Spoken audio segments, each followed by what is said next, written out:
어느새 1월 달에 시작한 지가 엊그제 같은데 또 벌써 10월이 지나고 11월이고 12월이 다가오고 있습니다. 한 해 동안 우리의 삶의 자리에 예수님과 수고의 자리가 있게 하시고 또 추수의 기쁨, 삶의 기쁨을 누리게 하여 주시는 우리 하나님께 온전히 감사함으로 나아가는 저와 여러분의 삶이 되어질 수 있기를 주님의 이름으로 축원드립니다. 중국의 공자는 사람들이 싫어하는 인간 유형이 넷이 있다 말하면서 이처럼 얘기합니다. 첫째는 타인의 실패를 기뻐하는 자, 둘째는 남을 헐뜯고 욕하는 자. 그렇죠. 남의 실패를 기뻐하고 또 욕하고 헐뜯는 거 매우 싫어하지요. 셋째는 예의가 없는 자, 넷째는 은혜를 감사할 줄 모르는 자라고 이야기합니다. 참 예의가 없고 또 감사할 줄 모르는 이들을 보면 참 실망스럽지요. 그 모습을 이야기합니다. 그러면서 그 중에서 가장 싫은 것은 감사할 줄 모르는 사람이라고 그렇게 덧붙이고 있습니다. 그래서 감사하지 않는, 은혜를 입었음에도 불구하고 감사하지 않는 자에 대하여서 배은망덕하다라는 말을 쓰기도 하지요. 초대 교부 크리소스톰은 죄 중에 죄는 감사하지 못한 죄라고 그렇게 이야기합니다. 또한 유대인 탈무드에서는 혓바닥에 감사합니다, 우리 입술에 감사합니다는 말이 버릇이 되기 전에는 아무 말도 하지 말라라고 가르치기도 합니다. 우리의 입술에 감사합니다, 감사합니다 라고 하는 그 입술에 그 말이 온전히 붙기 전까지는 아무 말도 하지 말라라고 하는, 감사합니다라고 하는 이 표현이 얼마나 삶의 자리에 중요한지에 대하여 이처럼 탈무드는 가르친다 이야기합니다. 진정으로 행복한 사람은 감사의 사람입니다. 아리스토텔레스는 행복은 감사하는 사람의 것이다 그렇게 이야기합니다.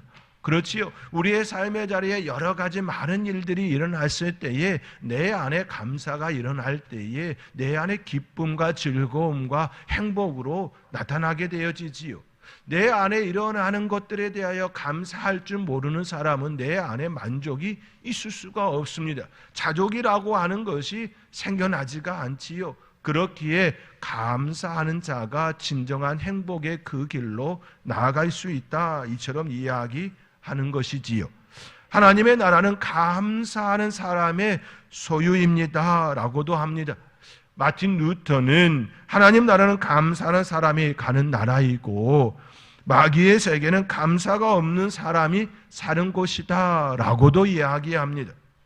감사는 수증기와 같고 은혜는 비와 같아서 감사는 인간이 위로 하나님께 올려드리는 거라면 은혜는 위에 하늘에서 우리에게 내려주시는 그런 축복이다 말합니다. 그래서 감사가 없으면 은혜가 없고 은혜를 모르면 감사도 없다라고 말합니다. 그렇지요. 내가 하나님께서 우리에게 베풀어 주신 그 삶의 자리에 일어나는 많은 것들에 대하여 감사가 없으면 은혜가 없겠지요. 뿐만 아니라 은혜를 모르는데 어찌 감사할 수가 있겠습니까? 그러한 모습을 이야기하는 것이지요. 우리가 올려드리는 그 수증기와 같은 것이 감사이고 내려오는 비와 같은 것이 은혜다 이처럼 표현하기도 합니다. 기독교에 대해 이야기할 때에 기독교는 감사의 종교다라고도 표현합니다. 그렇게 말하는 이유는 감사라는 용어를 가장 많이 사용하고 있기 때문입니다.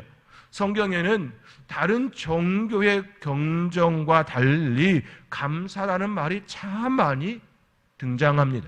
감사할지어다, 감사하라, 감사하고 그 감사의 표현이 참 많이 등장합니다. 그 감사의 표현을 할 때에 즐거워하라, 기뻐하라, 또 찬송하라라고 하는 그런 말씀과 함께 표현되어지고 있는 것이 감사의 그 단어들입니다. 성경은 왜 이처럼 감사하라는 표현을 많이 사용하고 있는 것일까요? 왜 이처럼 다른 종교의 경전에는 감사하라고 하는 그 표현이 그렇게 많이 등장하지 않는데 왜 성경은 이처럼 감사하라고 하는 이 표현이 많이 담겨 있을까요? 그것은 하나님과 인간 존재에 대한 관계 때문입니다. 하나님과 우리 사이에 일어나는 그 관계 때문인 것이지요.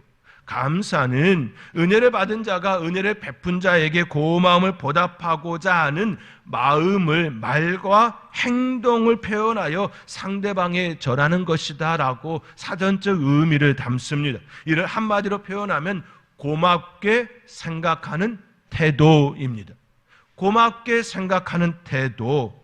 그러한 차원에서 생각하면 기독교는 감사의 종교가 될 수밖에 없습니다. 하나님은 우리를 창조하시고 구원하시고 하나님의 나라로 인도하여 주시는 분이 바로 우리의 하나님이시기 때문입니다. 하나님은 우리를 창조하시고 구원하시고 하나님의 나라로 우리를 인도해 가시지요. 그러하기에 우리는 감사할 수밖에 없습니다. 하나님께서 우리에게 베풀어 주시는 그 은혜에 그 감사로 나아가는 그 모습일 수밖에 없습니다. 그렇기에 그 하나님을 찬양하고 감사하는 것은 구원받은 인간이라면 누구나 해야 될 본분이지요. 그렇기에 기독교는 감사의 종교다라고 일컫게 되는 것이지요. 감사는 고맙게 생각하는 태도, 고맙게 생각하는 태도라는 그 의미를 담는 것처럼 단순히 마음만으로 이루어지는 것이 아니라 감사는 표현되어야 하는 마음입니다. 그래서 고맙게 생각하는 태도라고 말하는 것입니다. 교회력에서도 매주 감사주일, 추수 감사주일 이러한 절기가 있는 이유도 여기에 있습니다. 하나님께서 우리를 위하여 내어주신 그 사랑과 은혜에 대하여 우리의 마음과 우리의 몸으로 우리가 할 수 있는 실질적인 표현을 담아내는 절기로 보내는 것이지요. 하나님께서 우리에게 베풀어 주신 그 사랑과 그 은혜를 우리가 알고 그 은혜에 보답하는 태도로서 온전히 하나님께 나아가는 시간, 그 시간으로 삼기 위하여 추수감사주일, 추수감사절 이렇게 절기로 보내는 것입니다.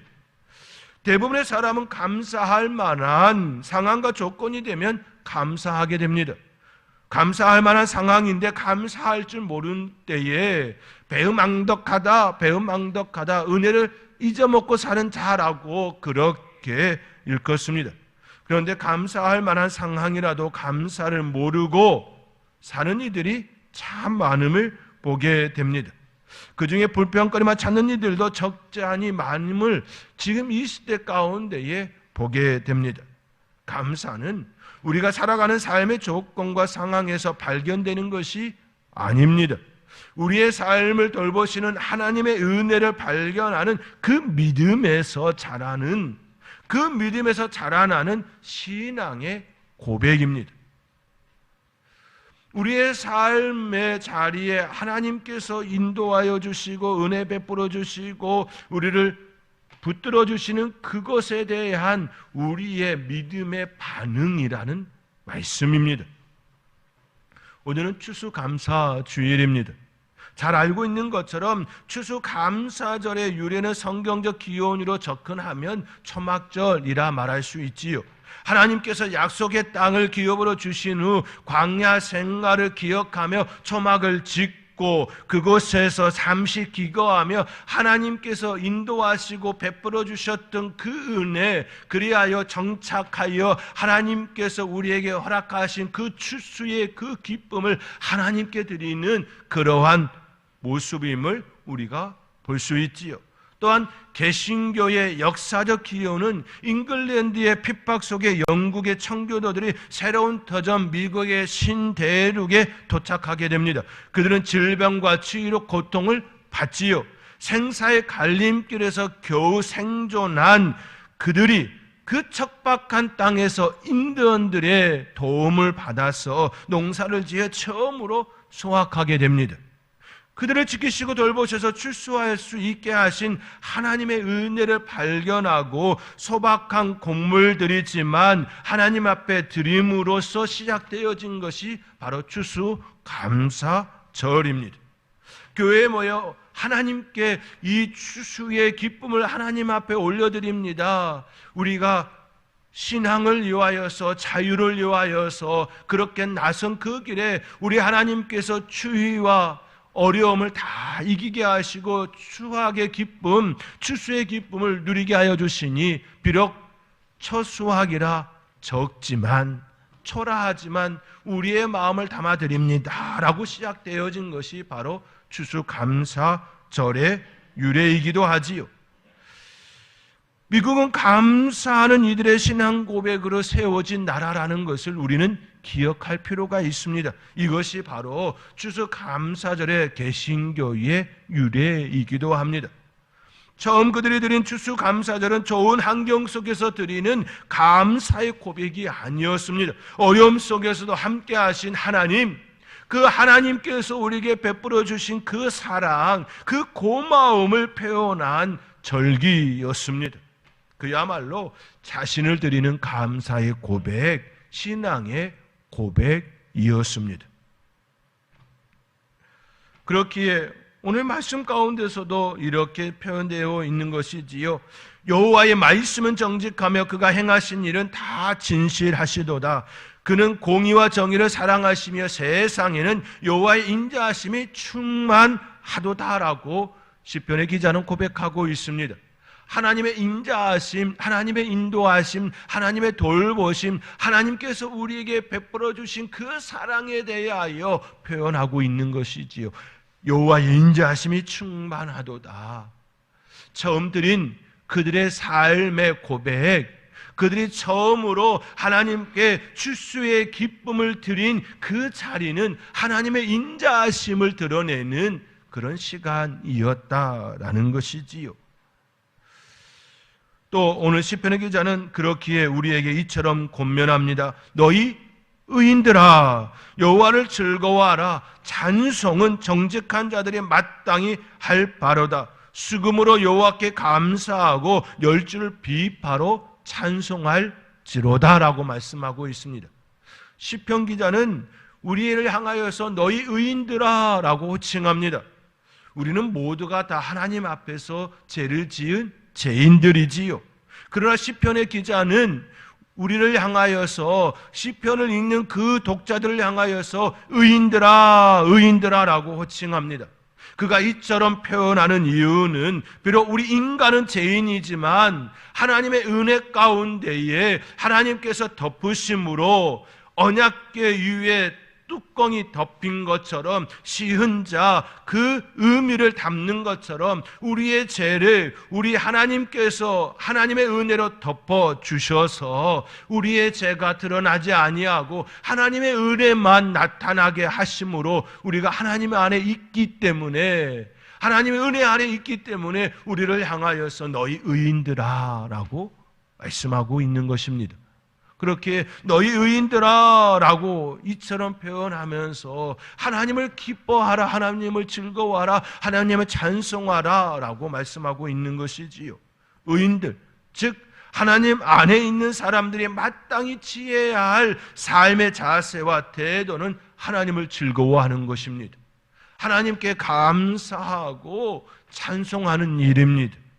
추수감사주의를 보내는 우리가 가져야 할 마음과 자세와 태도 역시 내게 은혜를 베풀어 주신 그 하나님, 내 삶의 자리에 하나하나 세밀하게 다가오셔서 여러 모양으로 인도하여 주신 그 하나님, 그 하나님을 즐거워하며 그 하나님께 감사하고 찬송하는 일인 것이지요.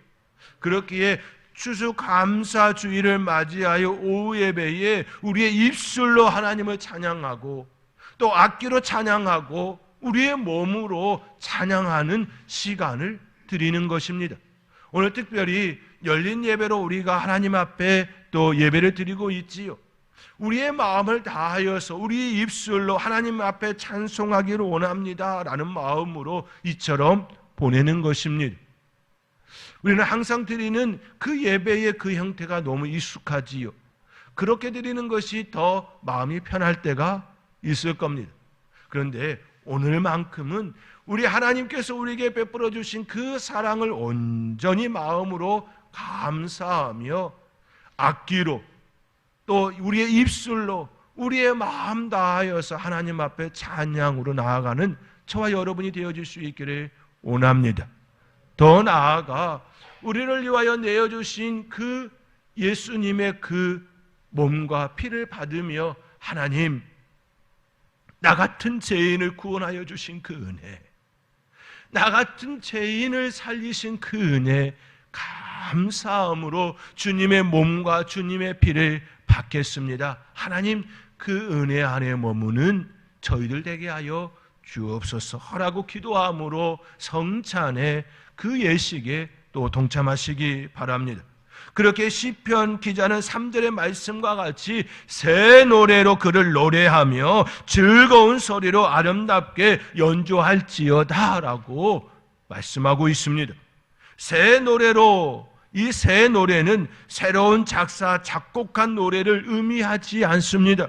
새 노래는 우리의 마음이 새롭게 되어 드리는 노래입니다. 우리의 마음이 하나님의 그 사랑과 은혜로 인하여 새로워지고 그 상태로 드리는 노래가 바로 새 노래입니다. 그렇게 새 노래로 그를 노래하며 즐거운 소리로 아름답게 연주할지어다 라고 우리에게 말씀하고 있는 것입니다.